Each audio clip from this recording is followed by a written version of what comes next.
Shri Gayatri tours and travels Chardham యాత్ర complete travel plan. దేశంలో ఆర్థిక తుఫాను రాబోతుందా? చేతిలో చిల్లి గవ్వలేక తినడానికి తిండి దొరకని పరిస్థితి తలెత్తబోతుందా? నిత్యావసర వస్తువుల ధరలు రోజు రోజుకు పెరగబోతున్నాయా అంటే అవుననే సమాధానాలు వినిపిస్తున్నాయి. వారం రోజుల వ్యవధిలోనే 2 సార్లు పెట్రోల్ డీజిల్ ధరలు పెరిగాయి. సిఎన్జి ధరలు కూడా 2 సార్లు పెరిగాయి. ఇప్పటికే చాలా ప్రాంతాల్లో గ్యాస్ కొరత ఉంది. క్రూడ్ ఆయిల్ దిగుమతులు కూడా తగ్గిపోవడం దేశంలో ఆందోళన పెంచుతోంది. తాజాగా లోక్సభ ప్రతిపక్ష నేత రాహుల్ గాంధీ చేసిన కామెంట్స్ సోషల్ మీడియాలో వైరల్గా మారాయి. 5 రోజుల్లో 2 సార్లు ఇంధనం ధరలు పెరగడంపై లోక్సభలో విపక్ష నేత రాహుల్ గాంధీ సంచలన వ్యాఖ్యలు చేశారు. దేశంలో త్వరలో ఆర్థిక తుఫాను రాబోతోందన్నారు. కేంద్ర ప్రభుత్వ ఆర్థిక విధానాలే ఈ దుస్థితికి కారణమని పేర్కొన్నారు. ప్రధానమంత్రి నరేంద్ర మోదీ సృష్టించిన ఆర్థిక వ్యవస్థ కుప్పకూలనుందని, సాధారణ ప్రజానీకంపై ఇది పెనుభారం కానుందని అన్నారు.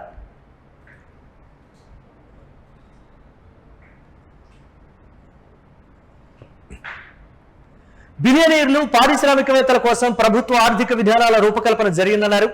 ఇది పూర్తిగా కుప్పకూలనుందని చెప్పారు.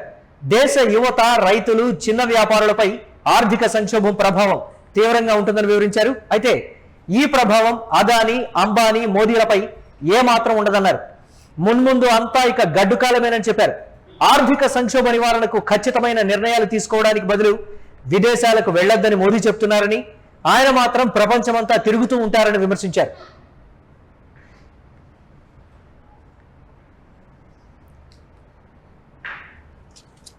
अदानी अंबानी को नहीं लगेगा, मोदी को नहीं लगेगा.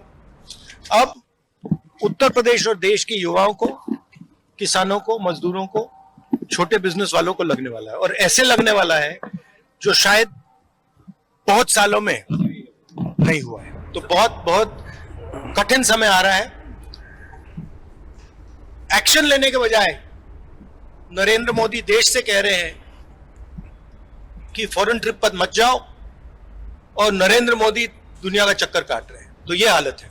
तो అంతకుముందు ప్రధాని మోదీ సైతం దేశంలో ఆర్థిక పరిస్థితిపై నర్మగర్భ వ్యాఖ్యలు చేశారు. మే 10వ తేదీన హైదరాబాద్లో నిర్వహించిన భారీ బహిరంగ సభలో ప్రధాని మోదీ కీలక వ్యాఖ్యలు చేశారు.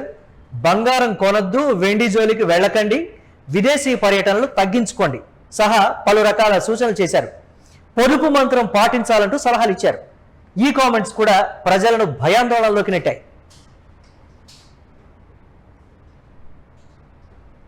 होगा क्योंकि दुनिया में पेट्रोल डीजल इतना ज्यादा महंगा हो गया है, पहले से कई गुना ज्यादा कीमतें बढ़ गई है.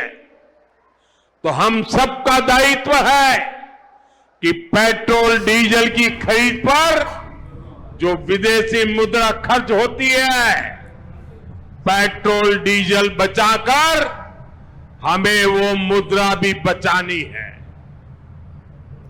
అంతర్జాతీయంగా జరుగుతున్న తాజా పరిస్థితులు కూడా ఒకవైపు భయాన్ని కలిగిస్తున్నాయి. ఇరాన్ అమెరికా యుద్ధం యావత్ ప్రపంచాన్ని కుదిపేసింది. ప్రపంచానికి సరఫరా అయ్యే మొత్తం ఆయిల్లో దాదాపు 30% ఈ మిడిల్ ఈస్ట్ దేశాల నుంచే వెళ్తోంది.